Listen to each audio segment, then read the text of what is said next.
Bismillahirrahmanirrahim. Assalamualaikum warahmatullahi wabarakatuh. Innal hamdalillah nahmaduhu wa nasta'inuhu wa nastahdihi wa nastaghfiruh wa na'udzu billahi min syururi anfusina wa min sayyiati a'malina. May yahdihillahu fala mudilla lahu wa may yudlil fala hadiya lahu. Asyhadu an la ilaha illallah wahdahu la syarika lahu wa asyhadu anna Muhammadan abduhu wa rasuluhu arsalahu Allahu rahmatan lil alamin. Allahumma salli wa sallim wa barik ala nabiyyina Muhammadin wa ala alihi wa sahbihi wa man sara ala nahjihi wattaba'a sunnatahu ila yaumiddin. Ya ayyuhalladzina amanu taqullaha haqqa tuqatih wa la tamutunna illa wa antum muslimun.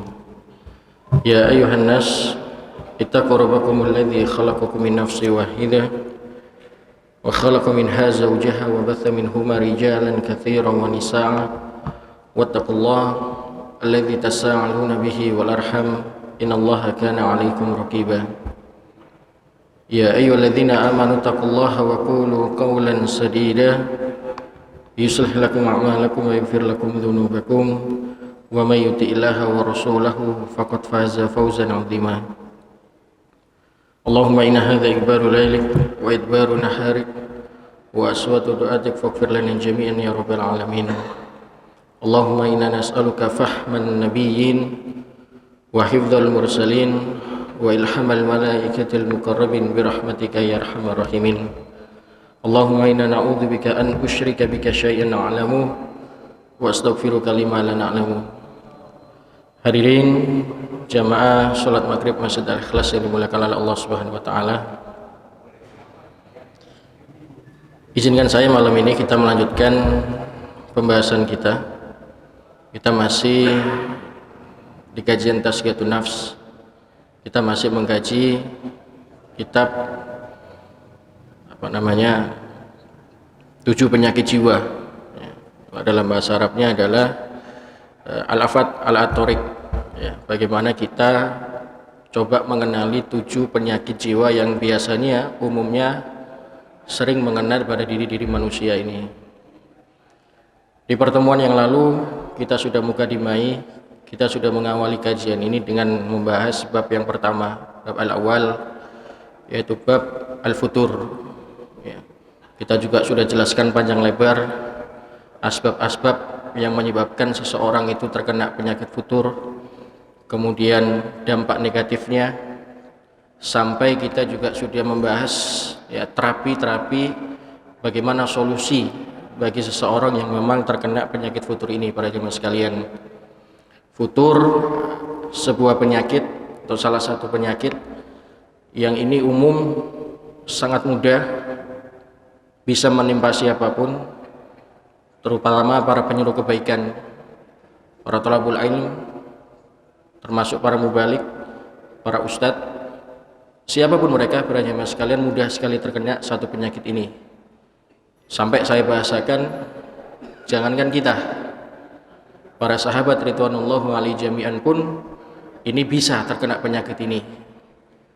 Makanya ketika Nabi Shallallahu Alaihi Wasallam menyampaikan salah satu hadisnya, la tazul qaddama 'abdin hatta yus'al. Nanti pada hari kiamat Allah akan menanyakan 5 perkara kepada kita, para jemaah sekalian.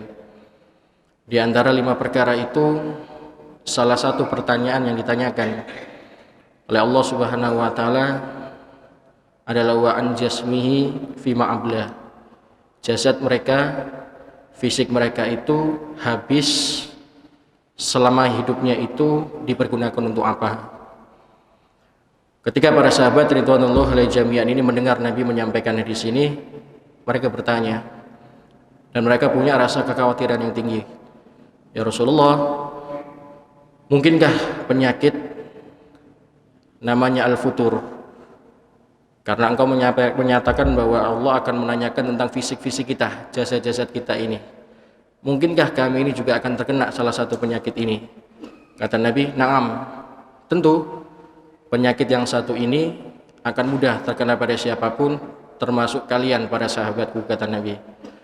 Maka sejak pada saat itu para sahabat ridwanullah alaihi jami'an kemudian banyak mengangkat tangannya dan berdoa, ya Allah, mohon untuk tidak mematikan aku kecuali dalam keadaan sehat.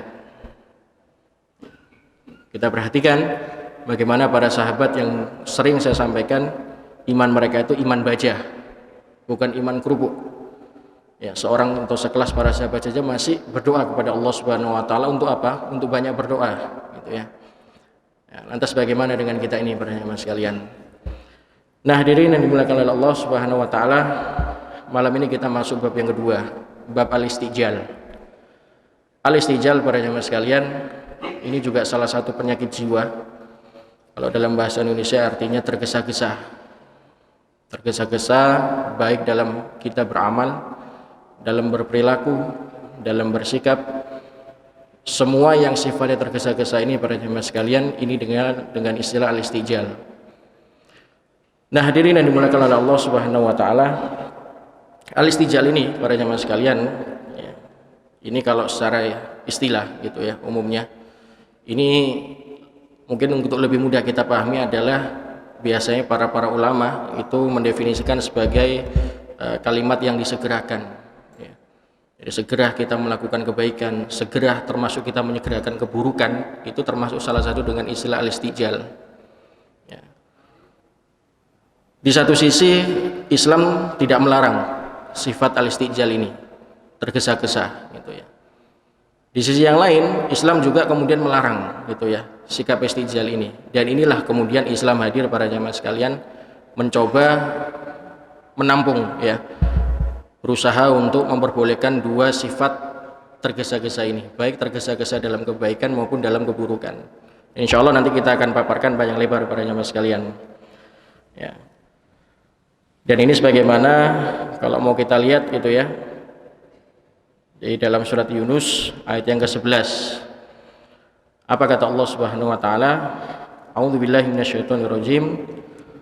Walau yu'ajilullahu linnas syara istajalu bil khairi laqudiya ilaihim ajaluhum fanadharu alladziina la yarjuna liqa'ana fi tuqyanihim ya'mahun. Dan kalau kemudian Allah menyegerakan keburukan bagi manusia seperti permintaan mereka, yaitu untuk menyegerakan kebaikan, pasti di akhir umur mereka. Namun kami biarkan orang-orang yang tidak mengharapkan pertemuan dengan kami bingung dalam kesesatan. Ya, ini salah satu contoh sebetulnya bahwa memang Islam itu bisa saja kemudian memperbolehkan Allah bagi hamba-hambanya untuk meminta segala sesuatu untuk dipercepat. Tapi ada salah satu kaidah yang harus kita ingat, segala sesuatu yang baik menurut Allah itu sudah pasti baik untuk kita. Tetapi yang terbaik untuk kita atau baik menurut kita para jemaah sekalian ini juga belum tentu baik menurut Allah Subhanahu wa taala. Makanya Allah sudah mengatakan dalam Al-Quran, ini a'lamu ma la ta'lamun. Aku itu lebih mengetahui dari apa-apa yang tidak kalian ketahui. Nah, hadirin yang dimuliakan oleh Allah Subhanahu wa taala, kemudian kita akan masuk bagaimana pandangan Islam tentunya tentang al-istijal ini. Saya tadi sudah mukadimai bahwa Islam itu memposisikannya secara adil. Ya. Jadi saya sudah bilang, ya, Islam juga tidak melarang sifat tergesa-gesa, silakan saja. Tapi kita harus lihat pada konteks apa, pada tempat seperti apa, dalam kondisi seperti apa. Ya. Karena Islam juga melarang tentunya ada orang yang kemudian hanya modal semangat, tergesa-gesa dalam kebaikan, gitu ya. Tapi kemudian tidak memperhatikan sekelilingnya, tidak memperhatikan konteksnya, gitu ya. Karena mohon maaf, orang yang tergesa-gesa itu tidak selalu melulu karena mencari ridhonya Allah Subhanahu wa taala. Kita harus waspada, orang yang tergesa-gesa itu tanpa dia sadari biasanya itu juga dihinggapi dengan salah satu penyakit juga, namanya al-hawa. Apa al-hawa itu? Hawa nafsu para jamaah sekalian. Kadang orang fokus beramal, saya yang penting cepat dan selesai misalkan gitu. Tapi dia tidak sadar pada jamaah sekalian, dia mengesampingkan tentang makna dan tujuan untuk dia mengerjakan suatu kebaikan. Ya, akhirnya apa? Dia tidak sadar bahwa segala sesuatu yang ia kerjakan, termasuk amal soleh para jamaah sekalian, itu bisa saja ditunggangi oleh kepentingan-kepentingan hawa nafsunya. Makanya di sini penulis mengatakan Islam insya Allah menempatkan posisinya secara adil. Kalau kebaikan-kebaikan atau yang sifatnya harus memang disegerakan, silakan saja gitu ya. Tapi kalau yang kemudian sifatnya, apalagi kalau sudah bicara situasinya ya, dan itu memang tidak urgent sekali harus disegerakan, ya lebih baik ya Pak, secara perlahan gitu. Ya, Islam itu lebih suka daripada banyak gitu ya. Lebih baik sedikit tapi waqomah, tapi istiqomah beraya mas sekalian. Jadi tidak selalu bicara tentang kualitas dan kuantitas saja gitu. Tapi bagaimana isi dari ibadah yang dia kerjakan. Kemudian contohlah ya bagian yang kemudian dianggap baik para jamaah sekalian ya adalah tindakan yang disegerakan, dilakukan dengan cermat, yang mempertimbangkan tentang berbagai dampak dan akibat. Ya, mengenali dulu tentang permasalahan, kemudian melakukan persiapan dengan matang. Ya, ini sikap istijal tergesa-gesa yang diperbolehkan dalam Islam. Ya. Jadi diperhitungkan betul gitu ya. Saya kasih contoh sederhana misalkan. Ya, kita ingin mengerjakan ibadah sholat Jumat biasanya gitu ya. Ya kalau kita ingin fokus mengikuti rukunnya ibadah sholat Jumat gitu ya. Ya tahu bahwa itu memang banyak ibadah-ibadah sunnah-sunnah Nabi yang bisa kita lakukan. Ya kita 2 jam sebelumnya kalau memang kita punya kelonggaran waktu ya mandi, ini sunnah Nabi semua para jamaah sekalian. Ya, kemudian memakai wewangian, ya kemudian berangkat lebih awal, ya mengerjakan sholat al-istighfar atau al-istighfar gitu ya. Sholat perbanyak sholat sampai kemudian khotib nang atas mimbar. Ya. Berbeda kondisinya dengan orang yang kemudian melambankan diri. Ya, alah duhur atau Jumatan nanti masih 11.30 ya nanti 11.25 saya baru berangkat gitu. Ini tentu keutamanya berbeda para jamaah sekalian. Dan Allah juga melihat bagaimana kemudian niat kita. Ya, niat kita dalam kemudian kita menjalankan amalan rutin ibadah gitu. Jadi memang dia memperhitungkan betul gitu ya. Dan ini sikap istijal yang kemudian diperbolehkan dalam Islam gitu. Dia memang faham betul gitu ya bahwa memang kondisinya ya dia bisa memperhitungkan dengan matang gitu. Maka ini salah satu istijal yang dibolehkan gitu ya. Kemudian ada juga istijal yang tidak diperbolehkan dalam Islam gitu ya. Ya, tidak memahami konsep, tidak memahami konteks gitu ya. Pokoknya asal ibadah saja gitu. Nah, ini tidak boleh para jamaah sekalian. Ya, Islam itu sering kami bahasakan adalah tidak memperkenankan bagi hamba-hambanya kemudian asal modal semangat. Ya, saya juga sudah sampaikan di pertemuan saya sebelumnya. Ya, modalnya modal nekat saja. Sudah, pokoknya saya berangkat amal ibadah saja gitu. Nah, ini juga tidak diperbolehkan para jamaah sekalian gitu ya. Apalagi kalau kemudian kita memang merasa punya cukup banyak waktu untuk mempersiapkan itu. Ya. Ya, asal saja pokoknya sudah azan berangkat ke masjid gitu ya. Ya, ini tidak boleh para jamaah sekalian itu. Lebih baik kita yang kemudian punya banyak waktu ruang, ya semangatlah gitu ya, mempersiapkan secara matang itu. Sering saya bahasakan beda orang ya yang niatnya untuk sholat tahajud di malam hari, kemudian pokoknya tidur asal bangun, kemudian sholat. Berbeda kondisinya dengan orang yang kemudian dari awal sebelum dia tidur dia sudah niat, saya nanti malam mau sholat tahajud ini. Saya siapkan pakaiannya, saya siapkan sajadahnya, saya siapkan wangiannya. Ini berbeda kondisinya para jamaah sekalian.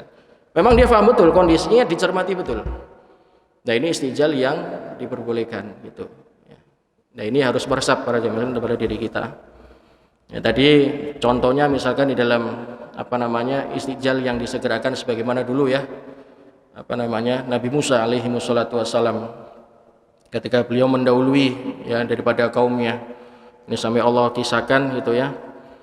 Di dalam surat At-Toha ya atau surat Toha ayat 83 84. Wa ma'jalaka an qaumika ya Musa, dan mengapa engkau datang lebih cepat daripada kaummu wahai Musa, dan itu. Dan Nabi Musa mengatakan qalahum ulai ala athari ajiltu ilaika rabbi litardo. Kemudian Musa berkata, yaitu mereka datang menyusul aku dan aku bersegera kepadamu ya Tuhanku agar engkau ridho kepadaku. Ya. Para ulama kemudian mentafsirkan ayat ini para jamaah sekalian. Bagaimana Nabi Musa kemudian mendahului kaumnya pada saat itu gitu ya. Kita perhatikan kalimatnya. ilaika rabbi litardah. Bagaimana Nabi Musa kemudian mengatakan agar aku mendapat ridhomu. Inilah kemudian Islam para jamaah sekalian juga tidak melarang sikap tergesa-gesa. Ini bukti nyata gitu. Silakan kita memang ingin mersegerakan gitulah dalam kebaikan gitu. Silakan saja. Tapi kita harus, tadi saya bilang, harus lihat konteksnya. Jangan kemudian pokoknya saya dilihat oleh jamaah, saya dilihat orang-orang lain, saya rutin mengerjakan amal ibadah, tapi kemudian menyampingkan tadi apa tujuan utama kita, mencari ridhonya Allah Subhanahu wa taala. Bahayanya pada jamaah sekalian tidak saya sampaikan. Biasanya orang kalau modal semangat, tidak cari ridhonya Allah, tidak cari barokahnya Allah Subhanahu wa taala, dia nggak sadar al-istijalnya ini yang dia merasa itu sebagai bentuk kebaikan ternyata ditumpangi oleh al-hawa tadi, nafsu. Dan ini berbahaya sekali pada jamaah sekalian gitu ya. Contoh misalkan al-istijal yang lain itu ya, yang kemudian harus disegerakan ya. Apa? Taubat pada Allah Subhanahu wa taala. Ya ini boleh saja kan gitu ya. Makanya ayat apa? Wasari'u ila magfiratin min rabbikum wa jannatin arduha samawati wal ard. Ayo segera. Jadi Allah jelas malah merintahkan, ayo segera kalian apa? Menuju ampunannya Allah Subhanahu wa taala gitu. Jadi memang segera ini diperbolehkan pada jamaah sekalian gitu. Ya, walaupun ada istijal yang apa namanya kita menganggap itu baik ternyata tidak boleh gitu ya. Contoh lain misalkan antum sampean Pak ya datang kemudian dengar kok sudah iqamat ya, atau mungkin sudah sholat berjamaah, cepat-cepat ya. Parkir sepeda motor ngawur misalkan ya, kemudian wudhu meninggalkan apa rukun-rukun wudhunya misalkan, yang penting saya harus dapat rakaat pertama sholat. Ini juga tidak boleh para jamaah sekalian. Ini juga tergesa-gesa padahal ya, al-istijal niatnya baik gitu ya, tapi ternyata ini tidak diperbolehkan dalam Islam ya. Nabi melarang itu ya. Hadisnya sahih kan ya, siapa yang kemudian datang ke masjid kemudian mendengar sudah diiqamatkan, ya jalan perlahan gitu. Karena banyak faktor, sampai Pak antum datang cepat-cepat ya, perjalanan dari rumah terus tergesa-gesa menuju apa soft misalkan, konsentrasi terkacau kan gitu, sampai tidak bisa khusyuk gitu ya. Dan itu perbuatan syaitan. Segala sesuatu yang sifatnya tergesa-gesa gitu ya, itu dibahasakan dalam Al-Quran apa? Sebagai perbuatan atau sifat syaitan pada jamaah sekalian. Dan Islam jelas melarang itu ya. Wa kana al-insanu ajula ya. Islam itu melarang gitu ya, tidak suka perbuatan tergesa-gesa yang kemudian apa? Hanya kemudian mencari nafsu sebelah saya. Jadi udahlah, pokoknya saya apa caranya harus bisa dapat saf pertama. Baik, itu boleh gitu ya. Tapi kita juga tadi para jamaah sekalian tidak boleh apa? Menyampingkan prosesnya gitu. Nah, hadirin yang dimuliakan oleh Allah Subhanahu wa taala. Kemudian kita akan masuk tentang dampak negatif al-istijal gitu ya, al-istijal ini. Jadi al-istijal itu walaupun Islam memperbolehkan yang baik dan yang buruk gitu ya, tapi tentu kita harus perhatikan gitu ya, ada dampak negatifnya gitu. Yang pertama tentu menyebabkan berkembangnya penyakit futur ya. Ini masih berkaitan dengan bab sebelumnya para jamaah sekalian. Jadi orang kalau apa namanya al-istijal ini ya, tergesa-gesa gitu ya. Coba sampean perhatikan saja. Mudah-mudahan juga penyakit tidak menimpa kita Pak ya. Orang kalau sudah fokus Pak, inginnya tergesa-gesa, terburu-buru gitu ya. Itu kalau dia pertahankan secara istiqomah, jadi terburu-buru teruslah dalam setiap aktivitas hidupnya, khususnya dalam amal ibadah ya. Nanti ujungnya pasti akan kena futur pada jamaah sekalian gitu. Karena dia merasa itu tadi ada kejenuhan dalam dirinya. Hakikat ibadah itu adalah bagaimana kemudian kita mendapat ridhonya Allah Subhanahu wa taala. Ulama-ulama tazkiyatun nufus kita sering menyampaikan indikator tanda kalau hidup kita diberkahi oleh Allah Subhanahu wa taala itu apa? Bima yunasitul ibadah. Kita masih punya semangat beribadah ya. Kemudian tidak menyampingkan bagaimana tujuan kita atau makna ibadah kita kepada Allah Subhanahu wa taala. Jadi kalau sampai kemudian sampai rasakan saja Bapak Ibu sekalian ya. Tergesa-gesa terus dalam ibadah gitu ya. Setiap hari hanya orientasinya apa caranya supaya saya apa namanya dapat peroleh gitu ya. Amalan-amalan utama, kebaikan-kebaikan utama gitu. Nanti sampai ketemu satu titik jenuh Pak. Nah kalau sudah jenuh berkembang nanti jadi apa? Futur. Gironya semangat beribadah itu akan kurang para jemaah sekalian itu. Dan ini harus kita muhasabah gitu ya. Karena hal ini amal yang dikerjakan itu Pak secara terburu-buru biasanya membuahkan kegagalan yang akan kemudian menambah kelusuan dalam beramal gitu. Jadi jangan heran gitu ya, misalkan apa namanya, kebanyakan itu ya umumnya orang kalau tergesa-gesa gitu ya dalam ibadah itu pasti ada kemungkinan kemudian untuk kita gagal gitu ya. Ini contoh sampean sholat Pak ya. Sholat terus kemudian tidak perhatikan tumakninanya ya, Allahu Akbar, Allahu Akbar, Allahu Akbar, Sami Allahu liman hamidah. Tidak ada nikmat beribadah Pak ya. Ya Allah, kemudian juga ya, bukan kalau kata para ulama ya dalam kaidah fikih, kemudian bukan tidak sah sholatnya gitu. Sah saja sholatnya gitu ya, selama apa rukun-rukunnya terpenuhi gitu ya. Ya, tapi kalau kemudian rukunnya tidak terpenuhi kan jadi masalah gitu. Nah kalau sampai kemudian nanti ya hanya fokus bagaimana kecepatan dalam beribadah, perhatikan saja ujung-ujungnya sampai nanti apa? Jenuh, lelah, capek, ya sudah capek apa? Futur. Anggap ibadah kok kemudian ya hidup saya gini-gini saja gitu ya. Padahal ibadahnya salah kepada Allah Subhanahu wa taala. Perhatikan ibadah kita pada Allah Subhanahu wa taala. Karena terkadang orang itu ya baru sholat ya mungkin 5 tahun, 6 tahun, 7 tahun gitu ya, sudah ingin gaya gitu. Sudah merasa hidupnya bisa berubah gitu. Ayat mengenai inna sholata tanha 'anil fahsya'i wal munkar.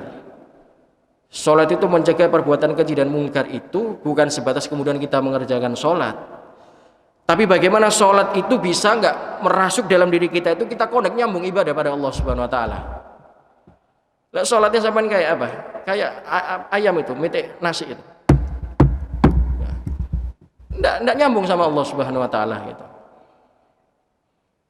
Nah ini yang harus kita perhatikan pada jamaah sekalian gitu. Padahal intinya baik loh ya, kita beribadah gitu ya. Ya tapi tidak sadar kita tadi apa? Ternyata ibadah kita, sholat kita ini masih dipenuhi tadi apa? Hal hawa nafsu kita para jamaah sekalian. Gitu. Nah, ini harus kita perhatikan para jamaah sekalian, gitu ya. Nanti ya tadi muncul perkataan-perkataan syubhat. Gitu. Saya sholat nggak ada perubahan untuk hidup saya. Lu Anda sendiri yang tidak merubah hidup Anda para jamaah sekalian. Gitu. Nah, saya mungkin 2-3 hari lalu Pak, saya ngisi pengajian daerah barat sana ya. Ibu-ibu tanya pada saya, Ustadz, saya punya teman sholat itu kok kemudian hidupnya masih susah saja gitu, nggak ada perubahan gitu. Ya, hutangnya nggak selesai katanya. Saya bilang, ya ibu, ya sholat itu bukan kemudian untuk membuat kita kaya. Sholat itu juga bukan membuat kita jadi lunas hutang, enggak. Gitu. Sholat itu untuk memperbaiki hidup kita. Nah kalau hidup kita sudah baik, insya Allah Allah akan mempermudah segala urusan. Ya, ini orientasi awal sudah salah bersama sekalian gitu. Sholat itu bukan ya kemudian itu apa? Kita jadi kaya enggak, lunas hutang enggak gitu. Ya. Kita harus pahami masalah sunnatullah para jamaah sekalian, ada sebab dan akibat itu. Jadi walaupun sampean sholat terus ya gitu. Terus tapi tidak ada usaha untuk ikhtiar melunasi hutang, tidak akan lunas hutang itu. Ya. Sampean tidak punya rezeki, tidak punya uang terus sampean sholat tok gitu, doa saja kemudian tidak apa? Tidak ikhtiar, tidak kerja. Tidak mungkin Allah turunkan tangan dari langit ini, saya kasih uang 5 miliar itu. Tidak ya. Nah ini mindset seperti para jamaah sekalian yang harus kita rubah. Sholat itu bukan kemudian untuk merubah materi seseorang, kehidupan seseorang, enggak. Hartanya, derajatnya dan sebagainya, enggak ya. Bagaimana sholat itu menjadi bekal kita, harapannya agar kemudian kehidupan kita ini bisa jauh lebih baik dengan apa? Mendekatkan diri pada Allah Subhanahu wa taala. Ya, ya monggo para jamaah sekalian, ini yang harus kita samakan mindset kita gitu ya. Karena nanti biasanya muncul orang-orang liberal, orang-orang sekuler, kapitalis itu. Saya mohon maaf harus bicara padanya Pak gitu. Ya orang kalau sudah orientasi pemikirannya seperti itu Pak, itu nanti syubhat akan masuk di tengah-tengah kita. Ya, itu tuh sholat itu, umat Islam tuh sholat tapi tidak ada yang kaya gitu. Ini syubhat para jamaah sekalian. Liberal orang seperti ini gitu. Ini harus kita perhatikan gitu. Nabi dulu tidak ada Pak hadis satupun sahih menjelaskan, ayo kalian sholat nanti kalian jadi kaya, nggak ada ya. Sholat itu Pak kebutuhan kita. Sholat itu adalah sesuatu yang memang itu menjadi kewajiban kita pada Allah Subhanahu wa taala gitu. Kita tidak sholat juga tidak apa-apa, terserah kan gitu ya kata Allah. Monggo saja gitu. Tapi ingat dari segala sesuatu amal ibadah itu ada konsekuensinya Bapak Ibu sekalian gitu ya. Nah, hadirin yang dimuliakan oleh Allah Subhanahu wa taala, itu tadi yang pertama. Al-istijal ini Pak, ini menyebabkan berkembangnya penyakit futur. Sampai harus berhati-hati betul Pak. Sudahlah, tidak usah terburu-buru Pak. Tenang saja dalam amal ibadah kita itu ya, tapi istiqomah. Wa tamahu wa inqala, kata Nabi ya. Allah itu suka Pak dalam amal segala satu amal hambanya yang istiqomah. Walaupun sedikit Pak, pelan sedikit gitu ya, tapi istiqomah gitu. Ya pada sampai terburu-buru ya, tapi kemudian apa? Tidak istiqomah, isinya juga nggak ada gitu. Seringan ya kalau kita sampai mendekati Ramadan biasanya tuh ada saudara-saudara kita sholat 23 rakaat cuman berapa? 7 menit ya. Hanya memperhatikan kualitas tidak kuantitas, hanya perhatikan kuantitas tapi tidak kualitas itu. Nah, Islam tidak butuh seperti itu para jamaah sekalian. Ya. Tidak bisa kemudian kita mengutamakan ya kebudayaan. Budaya itu silakan saja Pak, yang kemudian tidak bertentangan dengan syariat Islam. Tapi kalau budaya itu kemudian bertentangan dengan syariat Islam, ini bahaya Pak gitu. Bukan kita tidak menghormati budaya kita gitu. Ya. Di Mekah sana Pak, dulu akikah itu budaya jahiliyah Pak. Sama Nabi dipakai Pak, tapi tata caranya diperbarui. Niatannya diperbarui. Ya. Tawaf juga begitu para jamaah sekalian. Itu kan tawaf itu orang tidak pakai baju Pak, terbuka semua gitu ya. Tapi Islam datang menyempurnakan para jamaah sekalian. Monggo dalam kita juga Pak, di Indonesia dengan latar belakang begitu banyak adat istiadat budaya, selama tidak bertentangan tafadhol silakan dijalankan gitu ya. Tapi kita tidak boleh fanatik para jamaah sekalian. Ya, ini jadi bahaya. Kemudian yang kedua, dampak negatifnya adalah mengantarkan kepada kematian yang kurang terhormat. Nah ini naudzubillah Pak. Wa iyadzubillah, kita berlindung pada Allah Subhanahu wa taala. Kadang orang nggak sadar Pak. Ya, dia terburu-buru ya, tidak mikirkan nanti dampaknya kalau dia terburu-buru ya, padahal dia punya kesempatan untuk mengerjakan amal soleh yang baik. Saya tadi kasih contoh Pak ya. Saya main terburu-buru Pak. Ya, misalkan mau ke masjid lah gitu ya. Mau ngejar sholat 5 waktu atau sholat berjamaah gitu. Katanya kemudian karena terburu-buru Pak, terus sampai naudzubillah ya, kesandung di jalan, jatuh di jalan. Inilah makna kurang terhormatnya Pak. Misalkan kalau kita santai Pak, pelan gitu ya, terus kita bisa sholat di masjid gitu ya, menikmati amal ibadah yang kita kerjakan, ini jauh lebih terhormat Pak gitu. Saya masih belum bicara tentang kemudian asbab ya, qada dan qadarnya Allah, enggak, saya masih belum bicara itu. Tapi penulis ini mengatakan ada kesempatan celah-celah kemudian untuk kita bisa lebih legowo, lebih lamban kita Pak gitu. Tapi pasti gitu. Daripada saya terburu-buru Pak datang ke masjid gitu ya, kemudian terjadi sesuatu, paling punya kesempatan kita bisa mengerjakan amal soleh misalkan di sini, bisa mengerjakan Pak, banyak kebajikan yang ada di masjid misalkan. Tapi karena satu dan lain hal lah gitu ya. Saya tidak usah bilang misalkan kematian, terlalu jauh Ustaz. Misalkan ya contoh aja lah, sampai terburu-buru Pak ya, kita juga tidak minta gitu ya. Tapi namanya takdir, namanya musibah, kita tidak pernah tahu ya. Sampai terburu-buru di jalan terjadi sesuatu, kita tidak pernah tahu para jamaah sekalian. Padahal niatnya sampai ingin segera melakukan amal ibadah di masjid ini kan gitu. Tapi kan kita tidak pernah tahu segala sesuatu bisa terjadi Pak gitu. Nah, Islam juga memerintahkan kita Pak untuk tetap sikap waspada, kehati-hatian. Ya. Jadi makanya Islam tadi Pak juga tidak melarang itu ya, tergesa-gesa istijal yang baik silakan saja, tapi kita juga harus perhatikan tidak segala sesuatu yang baik itu, yang tergesa-gesa yang baik itu bisa menyelamatkan kita. Gitu ya. Ada hal yang kemudian kita harus waspadai, bisa jadi Pak ya ada musibah yang tertimpa pada diri kita gitu. Maka solusi dari Nabi adalah pelan saja tapi istiqomah Pak gitu. Itu yang pasti. Pelan tapi pasti gitu. Ya. Jadi ini saya juga perhatikan ya, banyak masih yang dari saya bilang teman-teman kita, jamaah-jamaah kita Pak ya. Ya pokoknya harus segeralah cepat selesai gitu. Termasuk kadang kalau mengerjakan sholat sunnah di masjid itu coba cepat selesai lah gitu, pengen pulang gitu. Jangan, ini banyak peluang amal soleh ya. Dimanfaatkan Pak dengan sebaik-baiknya. Teman-teman yang kerja di kantoran juga Pak ya, sempatkanlah waktu sebentar, 10 menit saja Pak gitu. Nggak usah terburu-buru mengejar nanti target lagi, jangan ya gitu. Ya, ini apa permasalahan-permasalahan sering terjadi di tengah-tengah kita para jamaah sekalian. Itu yang kedua. Kemudian yang ketiga para jamaah sekalian, dampak negatifnya yang kemudian bisa menyebabkan seseorang rugi itu adalah menghilangkan makna kebaikan, Pak, yang telah dikerjakan itu ya. Ini sikap tergesa-gesa dalam beramal adalah hilangnya nilai-nilai amal atau perjuangan seseorang sebelumnya gitu ya. Ya, hal itu sedikit demi sedikit akan mengotori kehidupannya gitu. Jadi sampean, Pak, mengerjakan amal yang tergesa-gesa itu terus ini secara tidak langsung itu menghilangkan makna ibadah sebelumnya, Pak gitu. Jadi sampean ibadah-ibadah sebelumnya sudah baik, tumaknina gitu ya. Jadi bahasa tumaknina itu bukan hanya kita pakai dalam sholat, Pak, tapi dalam setiap langkah aktivitas kita itu, Pak. Amal ibadah kita kerjakan di amalan yang lain itu bisa kita sebut dengan tumaknina gitu ya. Dengan perlahan, dengan tidak terburu-buru gitu ya. Nah, ini akan rusak gitu ya. Akan sia-sia para jamaah sekalian gitu ya. Walaupun tidak sampai menghilangkan gitu ya. Dari makna ibadah kita sebelumnya. Ya. Jadi sampai misalkan tadi sholat maghrib tadi, Pak ya. Maghrib. Sholat dengan tumaknina, sudah khusyuk gitu, Pak ya. Terus nanti sampean sholat isya, Pak, terburu-buru, tergesa-gesa itu. Jadi ibadah yang sampean kerjakan yang sudah sampean catatkan tadi di sholat maghrib itu jadi sia-sia para jamaah sekalian. Nah, ini banyak orang nggak sadar, Pak gitu. Ya. Biasanya ini sering terjadi kalau di kehidupan masyarakat kita. Nanti kalau setelah isya mau ada acara, Ustaz, mau ada undangan, ini harus segera gitu. Itu udah undangan ya biar undangan gitu. Yang penting kita khusyuk dulu dalam beribadah. Nah, itu kan secara tidak langsung mempengaruhi ya, Pak, konsentrasi kita, kekhusyuan kita dalam beribadah para jamaah sekalian itu.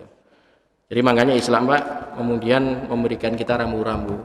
Ayo ibadahlah sesuai dengan tuntunan Nabi Shallallahu Alaihi Wasallam itu ya. Dalam hal sholat Nabi sering mengingatkan apa?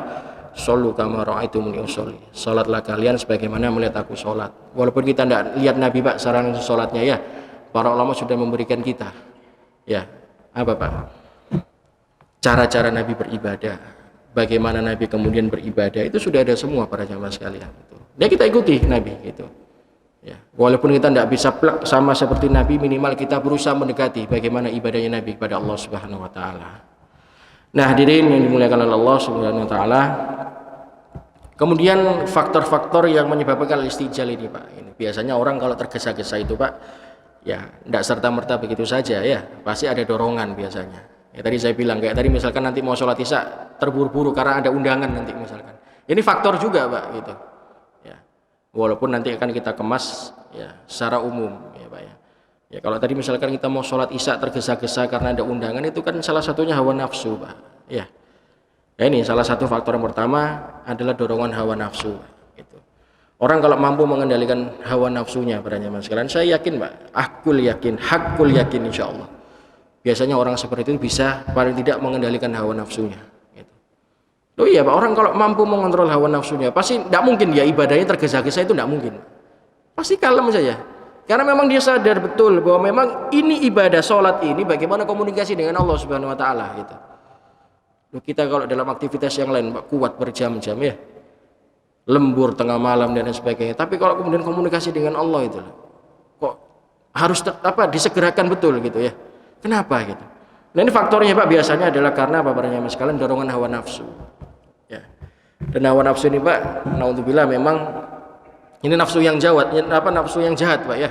Ini memang umumnya pasti suka ngajak dalam keburukan, Pak. Jadi, sholat itu udah saya pokoknya cepat selesai gitu. Itu musuh gaib itu, Pak. Tidak sadar kita. Tadi yang saya bilang ya. Jadi niat baik kita terkadang itu para jamaah sekalian tidak sadar kalau ditunggangi oleh syaitan, ditunggang oleh nafsu, Pak. Ya karena memang gaib, Pak, nafsu itu. Yang bisa mengontrol diri kita sendiri ya. Jadi ya kita harus bisa muhasabah diri kita, Pak, evaluasi diri kita. Sudah belum ibadah kita selama ini memang bersih dari was-was syaitan tadi, Pak. Gitu. Loh ini bahaya loh, Pak. Nabi pernah mengingatkan dalam salah satu hadisnya, ada orang sholat 60 tahun tapi nggak diterima sama Allah Subhanahu wa taala. Ini karena sholatnya nggak tumaknina, Pak. Nafsu saja, pokoknya saya sholat. Loh, orang sholat itu, Pak, bisa karena hawa nafsunya. Dan nafsu ini kemudian bisa dia, Pak, netralisir nggak dalam ibadah sholatnya tadi, Pak. Sholat dengan tenang, dengan khusyuk, dengan tumaknina gitu ya. Ini yang bahaya sekali, Pak. Terus sampean sholat karena hawa nafsu. Wes pokoknya nang mari. Udahlah, pokoknya saya sudah absen sama Allah Subhanahu wa taala. Wah, ini penyakit, Pak. Sholat itu bukan kemudian bagaimana kita sebatas tepat waktu, Pak. Tapi bagaimana terus kemudian sholat kita itu membekas gak dalam kehidupan kita. Yaitu tadi jawaban, Pak, bagi inna sholata tanha 'anil fahsya'i wal munkar itu ya jawabannya tadi, Pak. Ada perubahan pada diri seseorang setelah dia sholat. Ada sesuatu yang berbeda pada dirinya. Ya, tutur katanya jauh lebih baik, perilakunya jauh lebih baik. Itu tanda-tanda sampean, Pak, lulus dalam sholat sampean gitu. Tapi kalau sampean sholat, mohon maaf, mulutnya jadi kasar, suka mencela orang lain, memfitnah orang lain, ya, apalagi mencaci orang lain, berarti ada yang salah dari sholat sampean. Tapi kemudian sampean sholat, terus berjalannya waktu, kehidupan jauh lebih baik, Pak. Lebih santun sama orang, ya, lebih mudah, Bapak, jawad, lebih mudah mengeluarkan infak di jalan Allah Subhanahu Wa Taala, ya. Berarti ada tanda-tanda sampean sholat sampean diterima sama Allah, Pak. Lulus sampean dari sholat sampean. Ya. Tapi sholat terus kemudian masih kemudian suka menggunjing, Pak, ya. Masih kemudian tidak peduli dengan sesamanya. Egoismenya tinggi. Ya, ini berarti ada yang salah dalam sholat kita, Pak. Jadi jangan lagi fokus sholat ini bisa mencegah perbuatan keji dan mungkar gitu. Karena dari sholat kita saja ada yang tidak beres, Pak. Perhatikan. Mungkin cara sholat kita, ya, atau kemudian ada sesuatu yang kita tinggalkan dalam sholatnya. Bisa jadi amalu biniat kita, ya. Terutama niat ini penting sekali, Pak. Ya. Sampai makanya dalam kitab Riyadhus Shalihin, ya, Imam Nawawi kan menyebut bab ikhlas itu, ya. Ikhlas itu bab pertama, Pak, dalam bab Riyadhus Shalihin. Apa hadisnya kata Nabi yang diriwayatkan Umar bin Khattab? Ini umum, Pak, ya, sering kita dengar, innamal a'malu binniyat. Amalan apapun, Pak, sebagus apapun amalan sampean kerjakan, itu kembali pada niatnya. Nek sampean niatnya elek, riya, ujub, takabur, sombong, ya, banggakan diri, habitat a'maluhum. Perhatikan, pasti sia-sia amal sampean. Tidak dilihat sama Allah Subhanahu Wa Taala. Ya, kenapa? Nabi melanjutkan apa? Wa innamal likulli imri manawa. Setiap amalan itu, Pak, itu atau setiap orang itu mendapatkan balasan apa yang diniatkannya. Jadi juga menjadi faktor.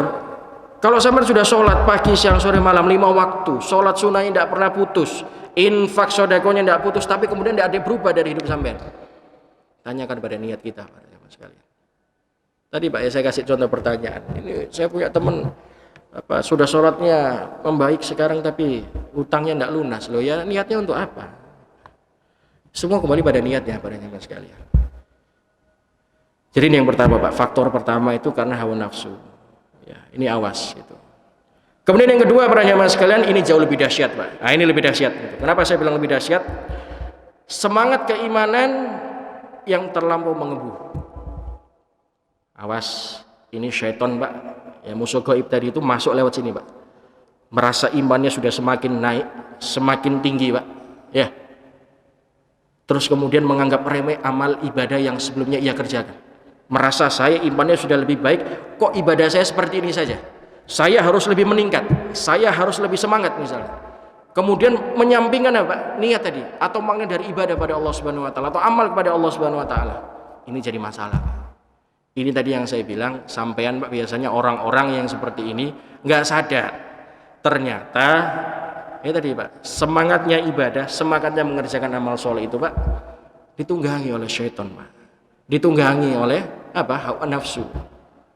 Ya karena merasa imannya jauh lebih baik, Pak. Iman saya sudah lebih tinggi sekarang, ya. Ya jadi akhirnya, Pak, tidak sadar ditunggangi oleh waswas syaitan tadi itu. Nah, ini yang harus kita waspadai, Pak, ya. Karena kita ini manusia tidak bisa, Pak, lepas dari hawa nafsu. Allah, mohon maaf, memang sadar betul kita punya hawa nafsu, Pak. Dan Allah tidak ingin kita menghilangkan hawa nafsu, enggak. Nafsu itu, Pak, fitrah kita, Pak. Tapi Allah ingin bagaimana kita mengontrol nafsu kita ini, Pak. Sering saya kasih contoh kalau dalam kajian tazkiyah itu saya makan, Pak, ya. Kita pengen makan tuh nafsu, Pak. Dan Allah tidak mungkin menginginkan kita apa? Hilangkan nafsumu untuk makan, enggak. Tapi Allah ingin kita mengontrol, Pak. Ya. Ya ayyuhan nas, wahai sekalian manusia, kulu mimma fil ard halalan thayyibah. Manusia silakan makan apapun yang ada di muka bumi ini, tapi kontrolnya dua, kata Allah. Halalan thayyibah. Yang halal juga yang baik. Jangan cuma halal tapi tidak baik, atau baik tapi tidak halal. Ini jadi bahaya lagi, Pak. Ya, ini bukti bahwasanya Allah tidak ingin kita menghilangkan hawa nafsu. Silakan saja, tapi Allah ingin kita bisa kontrol hawa nafsu itu, para jamaah sekalian. Karena banyak orang nggak sadar, Pak, merasa sholatnya sudah baik, ibadahnya sudah baik, tapi mohon maaf, ternyata nggak sadar, Pak, hawa nafsu ini masih mengelilingi kita, masih menyelimuti dirinya, Pak. Dan terkadang, naudzubillah, Pak, ya, nafsu itu masuk dalam di tengah-tengah amal ibadah kita. Ya ini, Pak, ya semangat ibadah saja, imannya merasa lebih baik, padahal itu gaib, Pak, ya, tidak tahu, tapi dia merasa lebih baik, ya akhirnya menyebabkan apa? Ini faktornya, Pak, itu akhirnya tergesa-gesa gitu. Wah, malulah, masa iman saya sudah lebih baik, terus masa ibadah saya begini-begini saja misalkan gitu.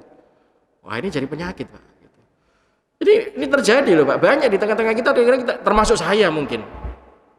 Ya, monggo kita evaluasi diri kita, para jamaah sekalian gitu. Ya.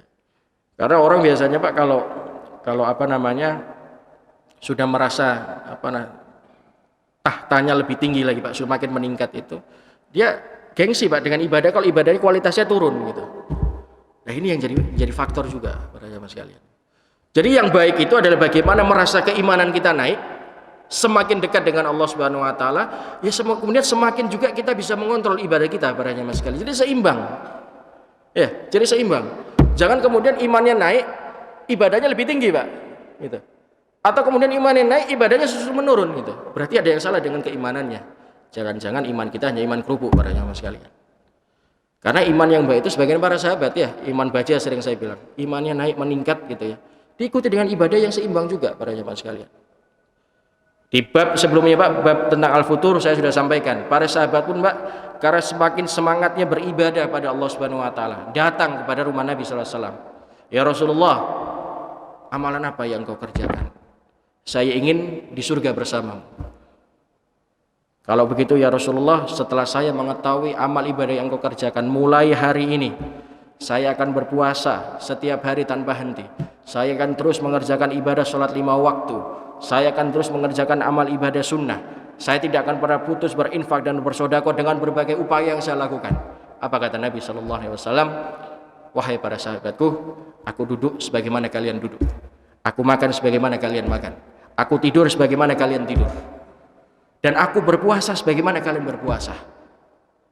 Jangan pernah mengerjakan amal ibadah di luar batas kemampuan yang kita lakukan, para jamaah sekalian. Maknanya apa ya?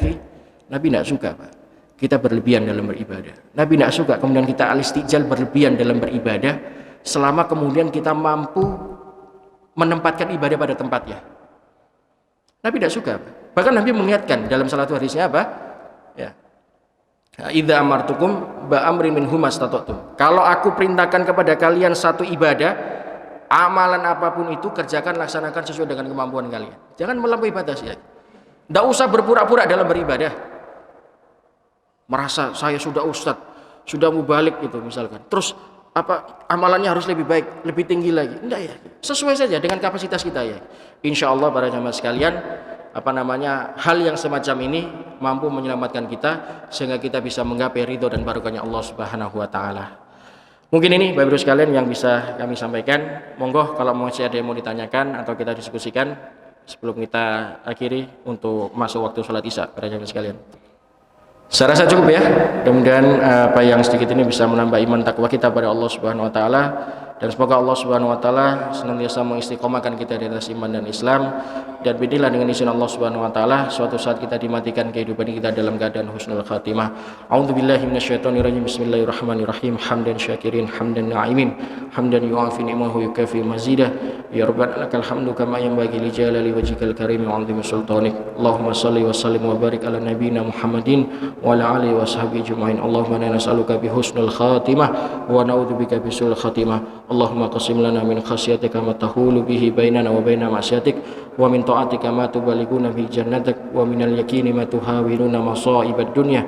Allahumma matina bi asma'ina wa absarina wa quwwatina ma hitana innaka ala kulli syai'in qadir. Allahumma ya muqallibal qulub tsabbit qalbi ala dinik, ya musyarifal qulub syarif qulubana ala taatik. Allahumma taqabbal minna innaka antas samiul alim wa tub alaina innaka antat tawwabur rahim. Rabbana hab lana min azwajina wa dzurriyyatina qurrata a'yun waj'alna lil muttaqina imama. Rabbi hab li minas solihin, rabbi waj'alni muqimas sholati wa min dzurriyyati rabbana wa taqabbal du'a rabbana atina fid dunya hasanah wa fil akhirati hasanah wa qina adzabannar wa adkhilnal jannata ma'al abrar ya aziz ya ghafar ya rabbal alamin subhana rabbika rabbil izzati amma yasifun wa salamun alal mursalin walhamdulillahi rabbil alamin. Kurang lebihnya saya mohon maaf. Subhanakallahumma wa bihamdika asyhadu an la ilaha illa anta astaghfiruka wa atubu ilaik. Assalamualaikum warahmatullahi wabarakatuh.